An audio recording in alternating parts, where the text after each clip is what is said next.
A paz do Senhor Jesus a todos os irmãos, amém, da Escola de Teologia Maranata. Aqui quem fala é o diretor da Escola de Teologia Maranata, o pastor Aguinaldo. Meu irmão, quero deixar aqui um breve estudo, tá? Um breve estudo, uma breve mensagem para os nossos corações, onde o tema dessa lição, desse estudo é morrer para viver, abrindo mão do eu para seguir a Cristo. Abrindo mão do eu para seguirmos a Cristo. Meus irmãos, o cristianismo é um convite a uma vida dedicada exclusivamente à glória de Deus, amém? Vamos ler aqui o texto de Romanos. Vamos ler aqui Romanos 6, do 1 ao 4, ele vai dizer assim, Romanos 6, do 1 ao 4. Romanos 6, do 1 ao 4, meu irmão, vai dizer assim: que diremos, pois? Permaneceremos no pecado para que a graça seja mais abundantemente? De modo nenhum, nós que estamos mortos para o pecado, como viveremos ainda nele? Ou não sabeis que todos quantos fomos batizados em Jesus Cristo, fomos batizados na sua morte? De sorte que fomos sepultados com ele pelo batismo da morte, para que, como Cristo ressuscitou dos mortos pela glória do Pai, assim andemos nós também em novidade de vida. Amém? Esse é o texto, meus irmãos, que nós vamos trabalhar para a nossa lição hoje. Meus irmãos, seguir a Jesus não é um processo automático, mecânico e irrefletido. É uma decisão cotidiana e consciente que temos debaixo da operação do Espírito Santo em nossas vidas. E nesta perspectiva que devemos pensar nosso relacionamento com Cristo como uma dádiva celestial, uma dádiva celeste que nos foi amorosamente concedida, que jamais venhamos nos esquecer de que somos filhos amados, gerados pela graça do Pai para a realização de boas obras. Amém? Primeiro ponto, a vida nova que recebemos, a graça que nos faz mudar de vida. Meu irmão, o argumento de Paulo aos Romanos a respeito da operação da graça, nossa resposta a ela é irrefutável.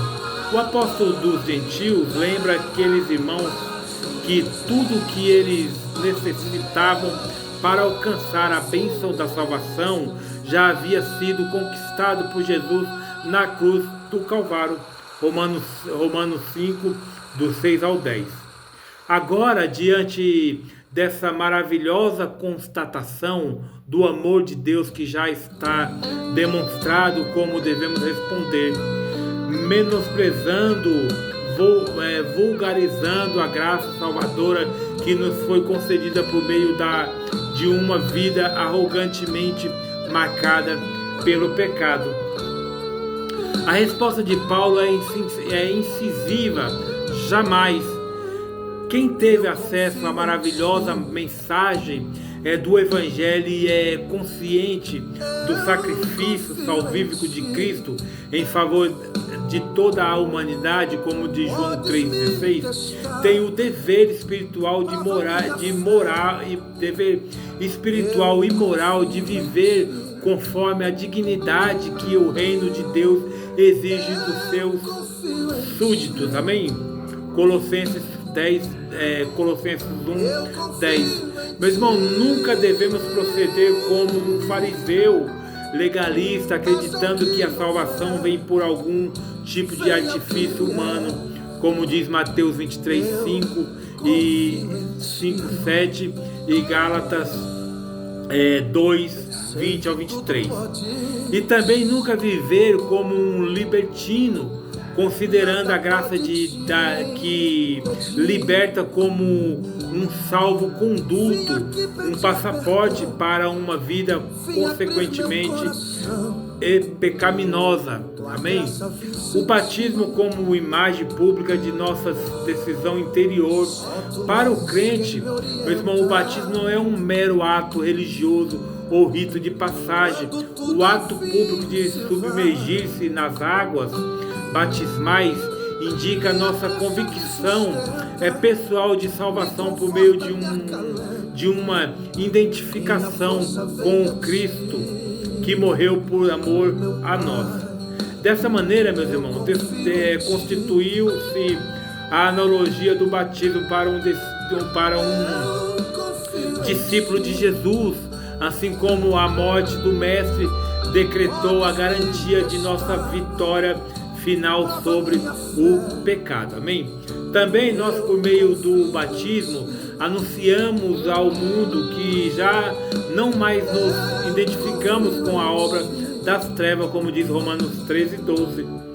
Pois morremos para ele e que de agora em diante vivemos exclusivamente para a glória de Cristo ressuscitado, que nem diz 1 Pedro 2:24. A nossa associação com Jesus de Nazaré deve ser significativa. Vivemos em uma sociedade onde muitas pessoas são egoístas, não podemos generalizar, mas na atualidade há muitos interessados nas riquezas associadas ao Cristo, como diz João 12:5 e 6, mas poucos dispostos a irem a todos os limites por amor ao Salvador, Filipenses 3:8. Quem não se associar com a cruz de Cristo jamais experimentará a plenitude do reino, como diz Mateus 10, do 38 ao 39. Quem vive em Cristo quem vive em Cristo é imprestável para o pecado. Quem vive em Cristo não presta mais por o pecado. O Evangelho liberta as pessoas da escravidão do pecado. Amém? Segundo ponto, livres do pecado, escravo de Cristo, vivendo como livre e não como escravo do pecado. A imagem que Paulo utiliza para tratar a respeito do nosso novo estado em Cristo deriva da prática da libertação de escravos no mundo romano. Havia um ritual jurídico nesse processo, é uma questão importante que se deve destacar dessa analogia paulina, e que para um romano a escravidão era uma espécie de morte social. Na verdade, seria uma ação de benevolência do Senhor, já que o escravizado era um cativo de guerra ou alguém com uma dívida impagável, e a morte física seria seu destino. Sem qualquer direito, o escravo era reduzido a uma propriedade de seu senhor. Era assim que vivíamos debaixo da opressão do diabo, mortos em nossos delitos e pecados, a libertação do escravo era um renascimento social, ou seja, uma vez liberto, o ex-escravo adquiria um conjunto de direitos que estabeleciam sua dignidade pessoal, na sociedade, pondo-o em outro estado. E assim que Paulo, escrevendo aos irmãos que congregavam na capital do mundo antigo, apresenta-lhe a poderosa transformação que a salvação de Cristo produz sobre os salvos, como diz 2 Coríntios 5:17 e Gálatas 6:15. Meus irmãos, somos renascidos, filhos novamente, gerados, libertos das amarras da iniquidade, através do poderoso amor de Deus, como diz João 3:7, 1 Pedro 1:23 e 1 Pedro 2:2. A queda do jugo da morte. A consequência inevitável insuperável do pecado é a morte, como diz Romanos 6:23. Era sobre essa dominação que a humanidade vivia até a ressurreição gloriosa de Jesus de Nazaré. Como magistralmente Paulo anuncia em 1 Coríntios 15:26, a morte foi o último inimigo a ser aniquilado por Cristo. Agora devemos descansar confiantemente no amor do Salvador. 1 Coríntios 15:54-57. Tudo foi pago, toda dívida foi cancelada. A tarefa humanamente impossível de ser realizada foi finalizada na cruz, João 19:30. Hoje, meus irmãos, nós podemos viver como libertos, de cabeça erguida, não em sinal de petulância ou de autoconfiança, mas olhando para os céus com o máximo sentimento de gratidão ao nosso maravilhoso Redentor, como diz Lucas 21:28 e Hebreus 12:2. Não temos mais medo, existe uma tarefa, existe uma estratégia muito comum das hostes infernais lançar em rosto aquilo que fizemos de errado e deplorável no tempo de nossa escravidão espiritual. Apocalipse 12:10. O que o diabo quer com esse tipo de tática é nos tornar inseguros com relação ao impacto da salvação em nossa trajetória. Todavia, Paulo nos esclarece que já não pesa sobre nós nenhum tipo de acusação espiritual por aquilo que fizemos no passado. Atos 17:30. Essa é a verdadeira manifestação do perdão. É diferente do que acontecia com os escravos libertos na Roma antiga, os quais ainda deveriam considerar seus antigos senhores patronos com certos laços e vínculos. Amém? Com a salvação, nós alcançamos a reputação total com as cadeias da morte e nos tornamos herdeiros da vida eterna. Em Cristo, nascer de novo é ter a dignidade humana restaurada, a experiência do perdão, conceder-nos a certeza do céu. Amém? Já posso viver, pois nasci de novo. Terceiro ponto, já posso viver, pois nasci de novo. Discernindo a obra de Cristo por nós. Paulo é bastante claro ao afirmar que o reconhecimento do sacrifício vigário de Jesus por nós é fundamental para o estabelecimento de uma vida cristã genuína. Romanos 6:11. É simplesmente incompatível a consciência plena do amor de Deus com uma existência dominada pela prática deliberada do pecado. Ou seja, é impossível, meus irmãos, conhecer verdadeiramente a Jesus e ainda permanecer num estilo de vida dominado pelo impulso carnal. Efésios 2:3. Quem opta por viver assim age como se desejasse mais uma vez crucificar a Cristo. Hebreus 6:6. Nós devemos viver como mortos para o pecado, Romanos 8:10, mas triunfantemente vivos para o Senhor, Gálatas 2:20.